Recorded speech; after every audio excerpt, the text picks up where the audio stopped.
Students, कैसे हैं आप सब लोग। आशा करता हूँ कि आप अच्छे होंगे। I am Naveen, welcome to my YouTube channel basic maths on tips.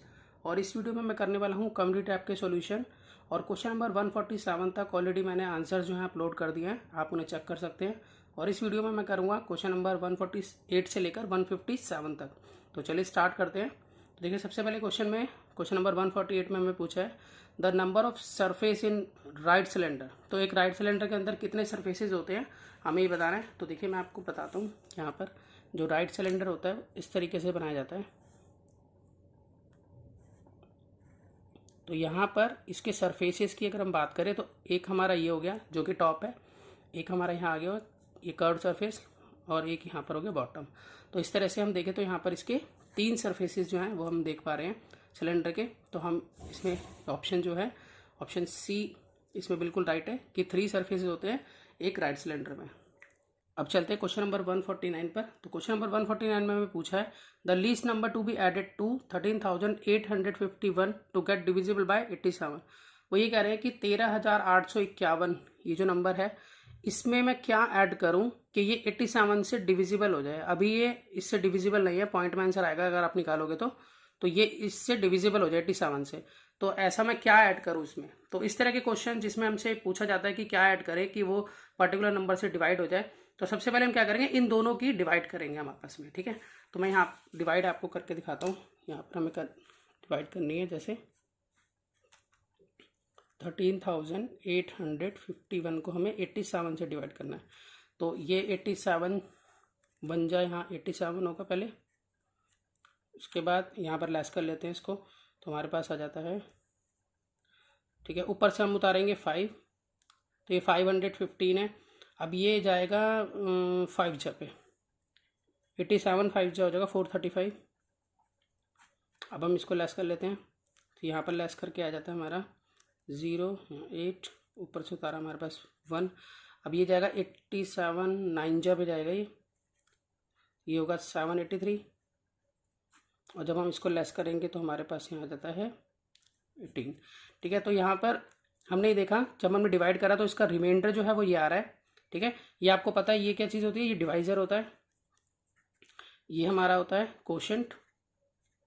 फिलहाल हमें कोशेंट का कोई काम नहीं है, तो हमें क्या करना है कि जो भी हमें नंबर चाहिए डिवाइजर में से हम क्या करते हैं, ऐसे केस में रिमाइंडर को माइनस कर देते हैं। ठीक है, रिक्वायर्ड नंबर निकालने के लिए हमें क्या करना है, मतलब वो जो नंबर ऐड करना है वो मेरे लिए रिक्वायर्ड नंबर है, तो उस रिक्वायर्ड नंबर को निकालने के लिए डिवाइजर में से मैं रिमाइंडर को घटा दूंगा। तो डिवाइजर मेरा क्या है 87 है और रिमाइंडर मेरा है 18। तो जब 87 में से मैं 18 को लेस करूँगा तो मेरे पास आ जाएगा 69। तो 69 जो है इसका मतलब ये है कि अगर 69 को मैं ऐड कर दूं इस नंबर में जो मुझे गिवन है, तो ये नंबर पूरी तरह से 87 से डिविजिबल हो जाएगा। तो आप चाहे तो चेक कर सकते हैं, इस नंबर में आप 69 को ऐड कर देना और ऐड करने के बाद 87 से इसको डिवाइड करना, तो फिर रिमाइंडर नहीं बचेगा आपका। ठीक है, फुल्ली डिविजिबल हो जाएगा। तो आप चेक कर सकते हैं इसको। हम चलते हैं नेक्स्ट क्वेश्चन पर। तो यहाँ पर ऑप्शन देखें तो ऑप्शन डी इसमें बिल्कुल राइट है, 69। क्वेश्चन नंबर 150 पे चलते हैं। देखिए, क्वेश्चन नंबर 150 में दिया है if 25 is added to a number it becomes 3 less than the thrice of number. तो वो कह रहे हैं अगर हम किसी नंबर में 25 को ऐड कर देते हैं तो जो नंबर आता है ना वो 3 लेस होता है, मतलब 3 कम होता है और 3 गुना भी होता है उसी नंबर का। तो हम यहाँ ये कह सकते हैं इस तरह से इसको कि हमें वो नंबर नहीं पता है, तो हम उस नंबर को क्या मान लेंगे, let number is equal to x. हमें नहीं पता वो नंबर क्या है।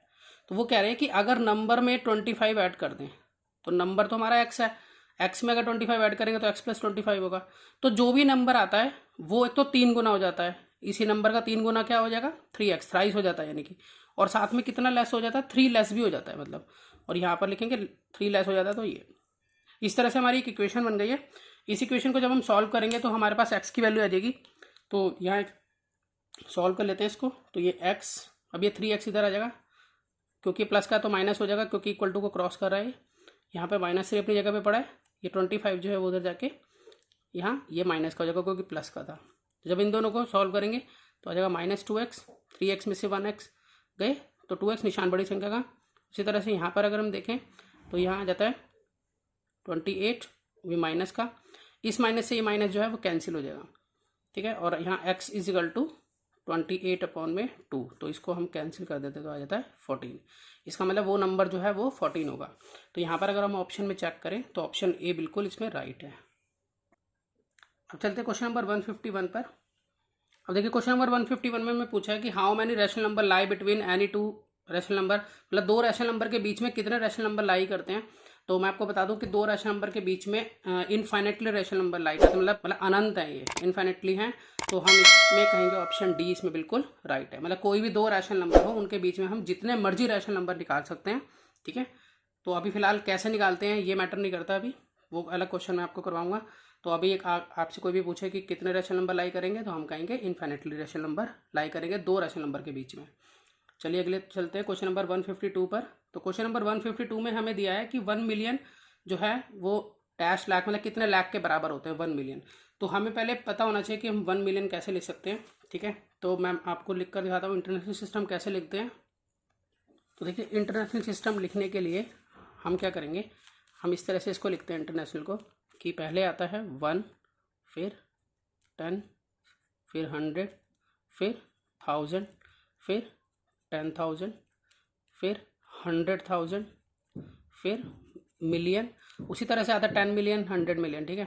तो यहाँ पर हम इस तरह से लिखेंगे, इसको मिलियन लिखना है हमें, तो ये 0 0 0, यहाँ 0 0 0 और यहाँ पर 1।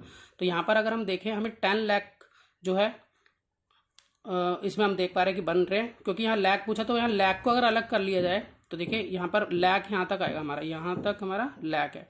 तो यानी कि हम इसको ये लिख सकते हैं इंटू में 10। इस तरह से हमारा 1 मिलियन ही तो बनेगा। तो लाख कितने होंगे, 10 होंगे। 10 लाख जो है वो 1 मिलियन के इक्वल होगा, ठीक है। तो यहाँ पर इसका आंसर जो है वो 10 राइट आंसर है। अब देखिए क्वेश्चन नंबर 153 में हमें दिया है कि 1 क्यूबिक मीटर जो है वो किसके इक्वल होगा। तो जैसे कि मैं देख पा रहा हूँ कि एक तो यहाँ 10 लाख सेंटीमीटर क्यूब और 1000 लीटर, ये इन दोनों के ही बराबर होगा, क्योंकि देखिए 1 मीटर में 100 सेंटीमीटर होते हैं। तो अगर क्यूबिक यहाँ लिखा हुआ है तो क्यूबिक का मतलब यहाँ पर 100 इंटू 100 इंटू 100 हो जाएगा, और 3 बार 100 की मल्टीप्लाई करेंगे तो क्या आएगा 10 लाख। तो 10 लाख सेंटीमीटर क्यूब बनेगा। तो और उसके अलावा 1 क्यूबिक मीटर जो है वो 1000 लीटर के बराबर भी होता है। तो हम यहाँ कहेंगे इसमें ऑप्शन डी जो है वो बिल्कुल राइट है।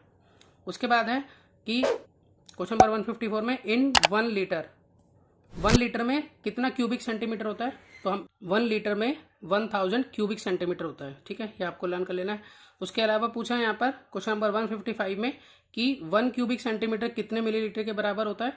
तो ये होता है 1 मिलीलीटर के बराबर। तो अब चलते हैं क्वेश्चन नंबर 156 पर। देखिए क्वेश्चन नंबर 156 में दिया है a man eight 100 grapes in 5 days, मतलब एक आदमी जो है वो 100 ग्रेप्स खा जाता है 5 दिन में। अब आगे चलते हैं। Each day he ate 6 grapes more than those he ate on the earlier day. यहाँ ये कह रहे हैं कि हर दिन वो 6 ग्रेप्स ज़्यादा खाता है जितना उसने पहले दिन, उससे पहले वाले दिन खाए थे।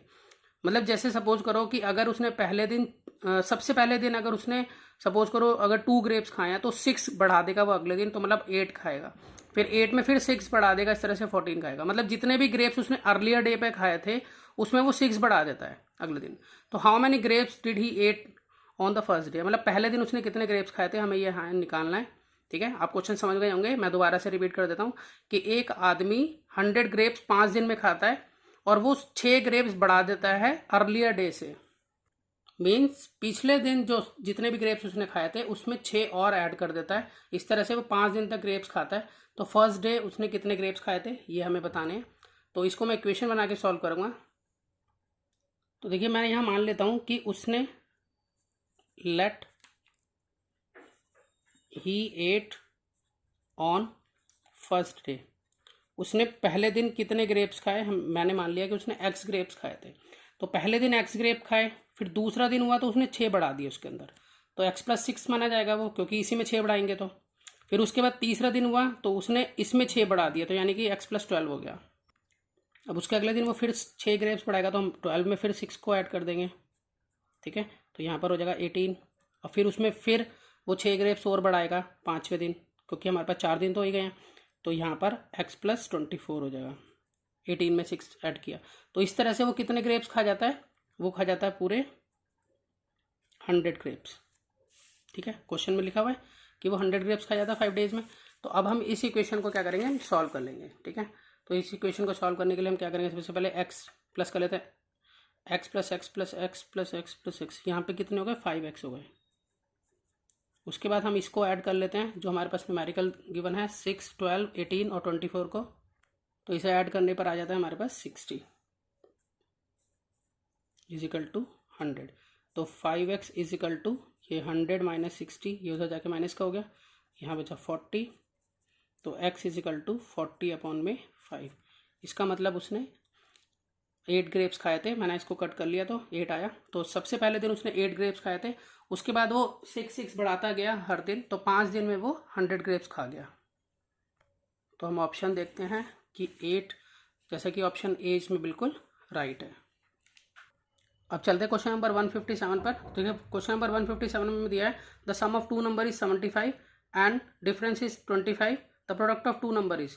तो मतलब 2 नंबर का सम हमें दिया है और उन्हीं 2 नंबर का डिफरेंस जो है वो 25 ये हमें दिया है। तो हमें प्रोडक्ट निकालना है। प्रोडक्ट का मतलब जो उनको मल्टीप्लाई करके आंसर आएगा उन दोनों नंबर को, हमें वो यहाँ बताना है, वो क्या होगा। तो सबसे पहले देखिए मैं क्या करता हूँ कि पहले नंबर को मैं x मान लेता हूँ और दूसरे नंबर को y मान लेता हूँ। तो मुझे यहाँ पता है कि x प्लस वाई किसके इक्वल है, 75 के इक्वल है। और मुझे ये भी पता है कि उन्हीं दोनों को माइनस करते हैं तो आ जाता है 25। तो यहाँ पर ये 2 इक्वेशन मेरी बन चुकी हैं। ठीक है, इक्वेशन फर्स्ट और इक्वेशन सेकंड। तो मैं यहाँ क्या करूँगा, इन दोनों इक्वेशन को ऐड कर लेता हूँ। क्या कर लेता हूँ, ऐड कर लेता हूँ। तो जब मैं ऐड करूँगा तो यहाँ पर प्लस माइनस माइनस ये y कट गया, ये हो गया 2x और यहाँ पर ऐड होके हो गया 100। अब x की वैल्यू निकालने के लिए क्या करेंगे, 100 अपॉन में 2 कर देंगे। तो 2 5 जा 10, तो x कितना आ जाता है मेरे पास, 50 आ जाता है। तो जब मेरे पास x 50 आ गया तो मैं किसी भी एक इक्वेशन में इस 50 को पुट करूँगा और y निकाल लूँगा। तो x प्लस वाई जो है वो मेरे पास 75 के बराबर है, जिसमें से x मेरे पास पता चल गया कि 50 है, y निकालना है। तो y निकालने के लिए क्या करेंगे, 75 माइनस 50। तो इस तरह से 75 में से 50 लेस करेंगे तो बचेगा 25। तो y जो है वो मेरे पास क्या आ गया, 25 आ गया। तो अब देखिए हमें क्या निकालना है, हमें तो प्रोडक्ट निकालना है। ठीक है, तो प्रोडक्ट निकालने के लिए क्या करेंगे आप, x और y की मल्टीप्लाई कराएंगे। ठीक है, x हमारे पास आया है 50 और y जो है वो हमारे पास आया है 25। तो 25 5 जा 125 और यहाँ पर एक 0, तो इसका मतलब 1250। ठीक है, ये इसका राइट आंसर है। तो अगर हाँ ऑप्शन में चेक करें तो हम देख पा रहे हैं ऑप्शन बी जो है वो बिल्कुल राइट है। उसके अलावा अगर हम यहाँ देखना चाहें कि हमारी x और y की वैल्यू ठीक है या नहीं है, तो जैसा कि उन्होंने क्वेश्चन के अकॉर्डिंग कहा था कि दोनों का सम 75 है। तो देखिए हमारे पास x 50 था और y 25, तो इनका सम 75 है। और उन्होंने कहा था इनका डिफरेंस जो है वो है 25। तो अगर मैं इसमें से इसको लेस करता हूँ तो 25 भी आता है। इन दोनों का सम 75 आता है और इन दोनों का डिफरेंस 25 भी आता है। तो आशा करता हूँ कि आपको सभी क्वेश्चन समझ में आए होंगे। तो अगर आपको वीडियो अच्छी लगी हो तो इसे लाइक, शेयर और सब्सक्राइब कीजिए। तो मिलते हैं नेक्स्ट वीडियो में और ऐसे ही क्वेश्चन लेकर। तब तक के लिए गुड बाय।